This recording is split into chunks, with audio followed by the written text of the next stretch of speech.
Oke, kembali lagi. Kita lanjutkan belajar dari file atau dari ini rumasyo.com. Saya ambil dari Rumasyo. Nanti kalau yang mau filenya silahkan buka di filenya rumasyo.com. Nanti dicari ya. Ada itu banyak banget file-file buat kita belajar. Nah, kali ini kita akan belajar buletin dengan judulnya 8 amalan bagi orang sibuk. Amalan pertama, salat sunnah wudhu. Dari Uqbah bin Amir al-Juhaini radhiyallahu anhu, ia berkata bahwa Rasulullah SAW bersabda, yang artinya tidaklah seorang berwudu dan menyempurnakan wudunya lalu sholat 2 rakaat dengan sepenuh hati dan jiwa, melainkan wajib baginya mendapatkan surga. Nah, ini hadis riwayat Muslim nomor 234. Mudah sekali ya nih. Amalan bagi orang yang sibuk ini, yang pertama sholat sunnah wudhu. Ketika kita sibuk, kita wudhu dengan sebaik-baiknya wudhu, lalu kita sholat 2 rakaat, diniatkan ya mengikuti sunnah Nabi, sholat sunnah wudhu. Balasannya ini mendapatkan surga. Nah, ini nanti kita bisa amalkan ini, insya Allah. Ini bisa lakukan sewaktu-waktu dimanapun, tidak harus di masjid. Yang kedua, membaca doa setelah wudhu. Dari Umar bin Al-Khattab radhiyallahu anhu, ia berkata bahwa Rasulullah SAW bersabda, yang artinya siapa yang berwudhu dengan memperbagus wudhunya, lalu ia mengucapkan ini doa wudhu, asyhadu alla ilaha illallah wahdahu la syarikalah wa asyhadu anna muhammadan abduhu wa rasuluh. Allahumma ja'alni minat tawwabina wa ja'alni minal mutatahhirin.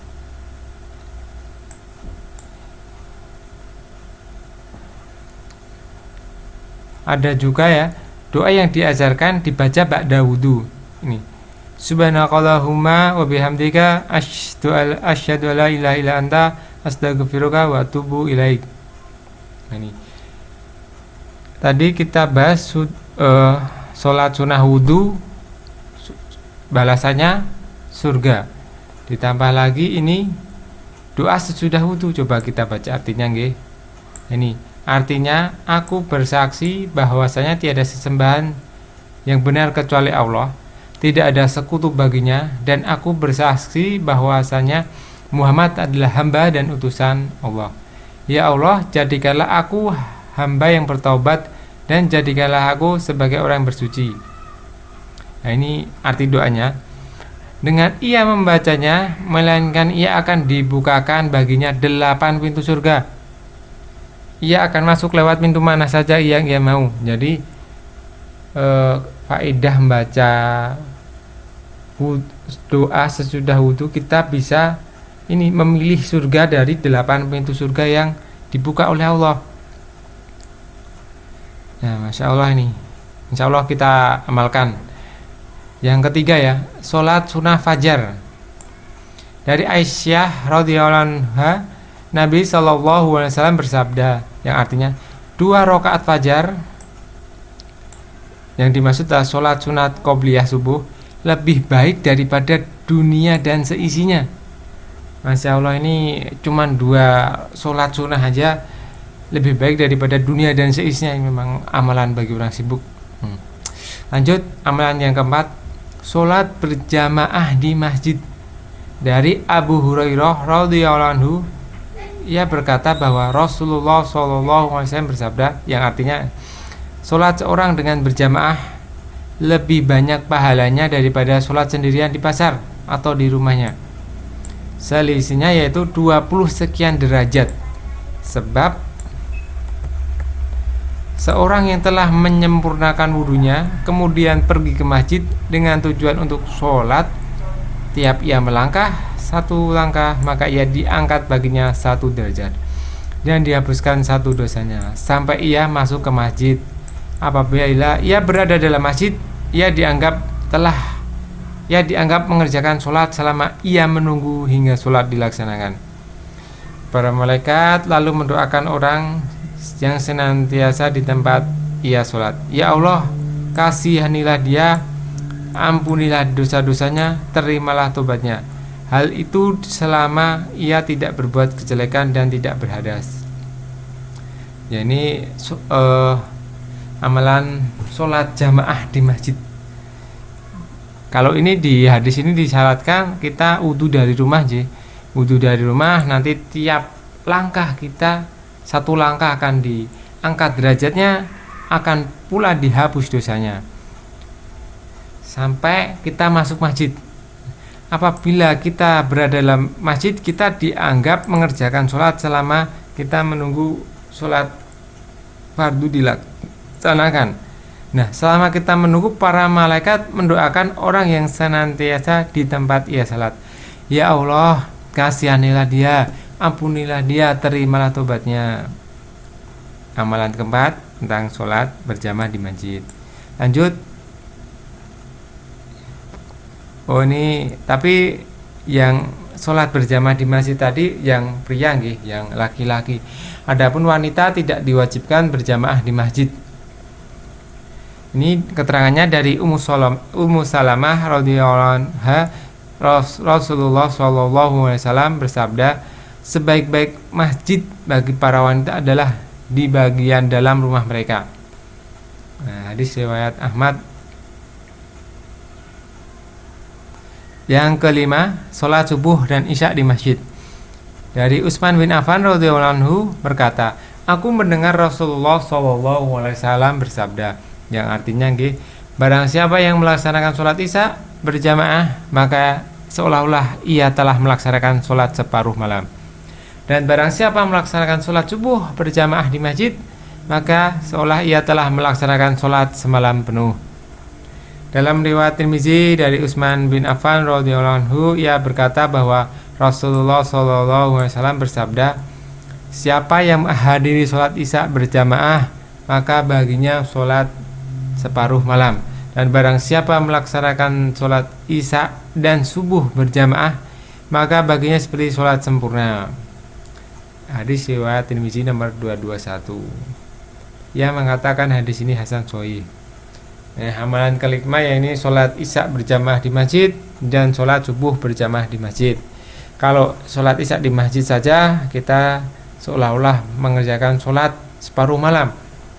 Adapun jika sholat isya berjamaah di masjid, sholat subuh berjamaah di masjid, maka seperti sholat semalaman. Yang keenam, mandi Jumat. Nah, ini bisa. Jadi ini kalau mandi Jumat dilakukan satu minggu sekali gitu.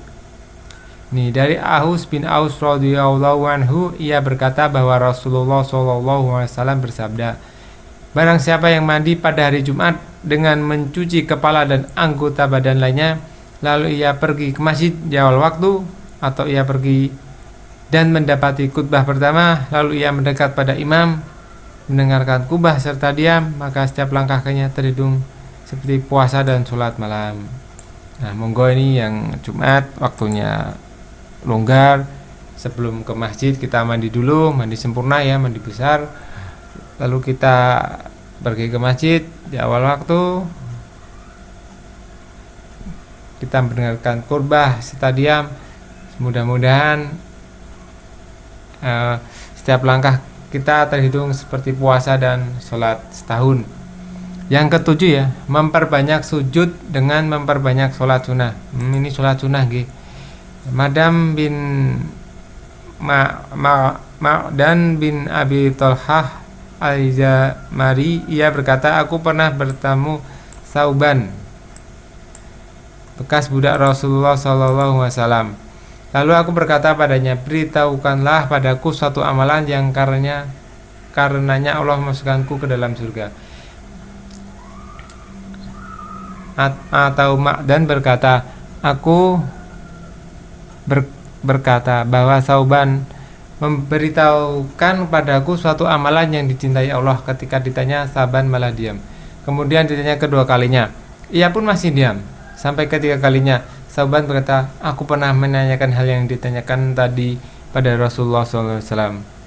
Jadi pertanyaan pertama itu, kedua itu karena Sauban juga belum tahu jawabannya. Akhirnya Sauban menanyakan langsung pada Rasulullah. Dan pertanyaan ketiga ini dijawab oleh Sauban. Nabi bersabda, hendaklah engkau memperbanyak sujud atau memperbanyak sholat kepada Allah, karena tidaklah engkau memperbanyak sujud karena Allah, melainkan Allah akan meninggikan derajatmu dan menghapuskan dosamu. Lalu Madan berkata, aku pun pernah bertemu dengan Abu Darda dan bertanya hal yang sama. Lalu sahabat Abu Darda menjawab sebagaimana yang dijawab Sauban padaku. Jadi ini memperbanyak sholat ya, terutama di sholat-sholat sunnah. Dengan memperbanyak sujud, maka Allah akan tinggikan derajat kita dan hapus dosa-dosa kita. Yang terakhir adalah amalan menghadiri prosesi jenazah. Dari Abu Hurairah radhiyallahu anhu, ia berkata bahwa Rasulullah SAW bersabda, barang siapa yang menghadiri prosesi jenazah atau takziah sampai ia mensolatkan, maka baginya pahala 1 qirot. Lalu barang siapa menghadiri prosesi jenazah hingga dimakamkan, maka baginya 2 qirot. Ada yang bertanya, apa yang dimaksud 2 qirot? Rasulullah SAW menjawab, 2 qirot itu semisal 2 gunung yang besar. Dalam riwayat Muslim disebutkan, barang siapa sholat jenazah dan tidak mengiringi jenazah, maka baginya pahala 1 qirot. Jika ia sampai mengikuti jenazah sampai dimakamkan, ini maksudnya, maka baginya pahala 2 qirot. Ada yang bertanya, apa yang dimaksud 2 qirot? Ukuran paling kecil dari 2 qirot adalah semisal gunung Uhud, jawab beliau sallallahu alaihi wasallam. Alhamdulillah, telah kita bacakan tentang 8 amalan bagi orang sibuk. Semoga bermanfaat. Assalamualaikum warahmatullahi wabarakatuh.